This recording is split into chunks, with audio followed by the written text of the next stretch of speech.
جب وہ لذت سے خارج ہو، مادہ منویہ کا، لیکن اس میں کوئی لذت نہیں ہوتی، اس لیے اس پہ غسل نہیں آتا۔ اس لیے انہوں نے قید لگائی ہے کہ جب مادہ منویہ خارج ہو اور لذت کے ساتھ نکلے تو غسل واجب آ گیا۔ من غیر جماع، چاہے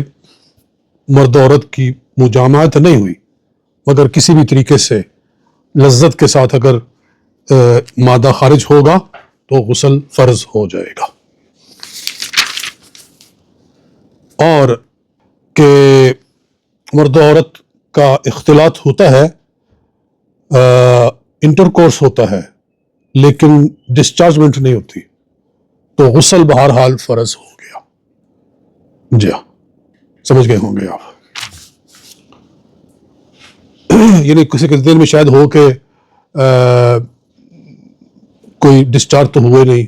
تو غسل نہیں آیا، نہیں، غسل آ گیا ہے۔ اور کہتے ہیں کہ آدمی سو کر اٹھا تو اس کو اپنے کپڑوں کے اوپر مادہ نظر آیا، حالانکہ کوئی خواب یاد نہیں،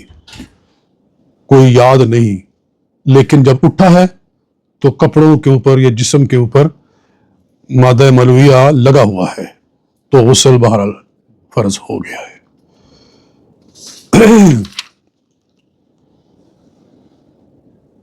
اور اس کے سوا یہ ہے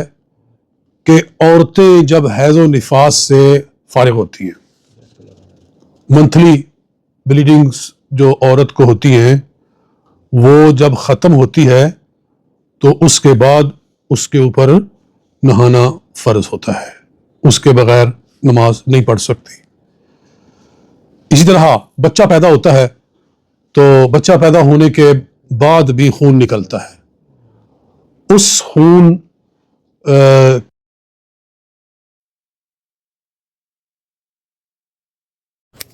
اور ہر عورت کی ایک اپنی وہ عادت ہے، بعض عورتوں کی 3 دن خون آتا ہے، بعض عورتوں کا 5 دن آتا ہے، بعض جتنا بھی ہو، جب وہ ختم ہو جائے، اور ختم ہونے سے مراد یہ ہوتا ہے کہ مکمل سفیدی ہو جائے، یعنی سرخ، پھر گدلا، پھر بالکل سفید، تو جب تک بالکل سفید نہیں ہوا تب تک وہ حیض ہی شمار ہوتا ہے، تو تب تک اگر نہائے گی بھی تو وہ نہانا اس کے کام نہیں آئے گا۔ جب مکمل سفید ہو جائے تو وہ سمجھو کہ ختم ہو گیا، اب وہ اس پر نہانا فرض ہو گیا ہے، حتیٰ کہ اتنا وقت باقی ہو کہ صرف غسل کر کے نماز پڑھ سکتی ہے تو بھی اس کے اوپر فرض ہے کہ اس نماز کو مس نہ کرے،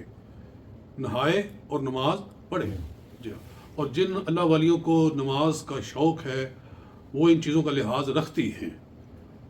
ان کو مسائل کا احساس ہوتا ہے کہ ہم پر نماز فرض ہے، تو اللہ تعالیٰ نے یہ نماز معاف فرمائی ہے، عورت کے اوپر ان دنوں میں نماز معاف فرما دی ہے۔ روزہ رکھ نہیں سکتی لیکن روزہ معاف نہیں کیا، وہ بعد میں اس کی قضا کرنا پڑے گی، کیونکہ وہ سال کے بعد آتا ہے، تو اس کا لحاظ رکھا گیا ہے کہ وہ قضا کیا جائے، لیکن نماز چونکہ ہر روز ہوتی ہے تو اس میں اللہ تعالیٰ نے کمی فرما دی ہے۔ یہ چیزیں ہو گئیں، اور آخر میں فرماتے ہیں وَيَفْتَرِضُ تَغْسِيلُ الْمَيِّتِ كِفَایَةً، کہ میت کو غسل دینا بھی فرض ہوتا ہے، فوت ہونے کے بعد میت کو غسل دینا وہ بھی ایک فرض ہے ان کے اوپر کہ جو اس کے قریبی ہیں، کفایتاً، کفایتاً کا مطلب کہ کوئی ایک شخص بھی اس فرض کو ادا کر دے تو سب کے سر سے ساقط ہو گیا، اور اگر کسی نے بھی نہیں کیا تو پھر سارے گناہگار ہو۔